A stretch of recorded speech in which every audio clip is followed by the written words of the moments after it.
So in Final Cut Pro, here's how to export. You hit Command E, or you go to File, Share, and then you have these different options right here. So let's go to Export File. And down here shows you what type of file it is. So this is .mov. You go over to Settings, have it on Video and Audio H.264. So if you go to Computer, it's now .mp4. Apple devices goes to M4V. Social platforms, MOV,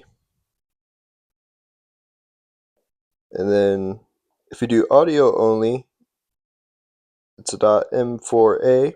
Now I usually just export for as computer and .mp4, and then here I always have an H.264, but you can either do faster or better. I'm going to title this export test, hit next. Then you can choose where it goes. I usually just have it on desktop and hit save. And then over here it will show you where it's at. And now it's exported. Please consider commenting, liking, and subscribing as it helps this channel to grow, and thank you for watching.